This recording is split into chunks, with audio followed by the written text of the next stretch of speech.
गिबियावनो गोजोननाय थाबाय।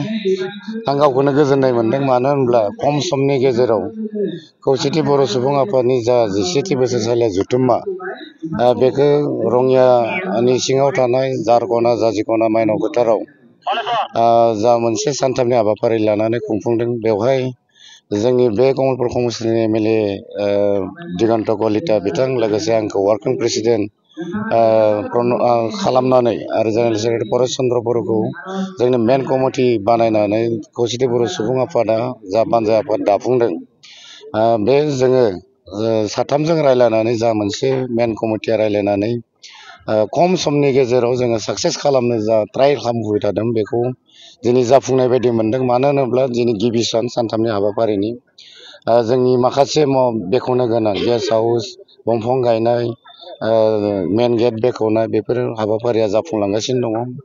आरो मोनसे गोजोनथाव खोथा, जोंनि बेलेगफोर बोसोराव जेन माने गिबि सानखालिसो डेलिगेट्सफोरा सहैयो, नाथाय जोंनि नैबे जायगायाव रङिया जिल्लायाव मैयानिफ्रायनो डेलिगेटआ सफैगासिनो दङ।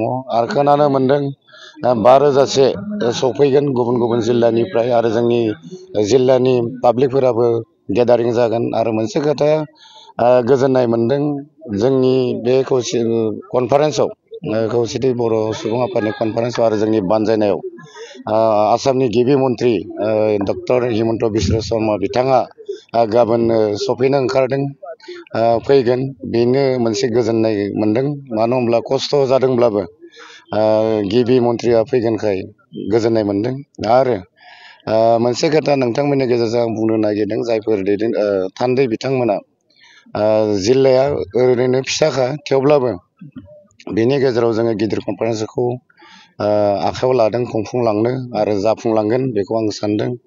जायफोर थान्दै बिथांमोना खस्थ' मोनदोंब्लाबो गावनि मानसि होननानै सानना लायो, मानो होनब्ला जोङो माखासे एकमडेसनखौ होजोबनो हायाखैबो जानो हागौ, जिखिनि जोङो खालामदों थोजोबाबो जानो हागौ। बेखौ आङो नोंथांमोननि गेजेरजों आं फोरमायदों, दुखु मोननो नाङाथों। गावनिनो साननानै जोङो प्रग्रामफोराव बाहागो लायो, बेखौ आं खावलायनाय थाबाय। जोंहा माखासे प्रग्राम दंबावो, बेखौ जोङो फारि फारि जोङो मावलांगोन। गोजोन्थों।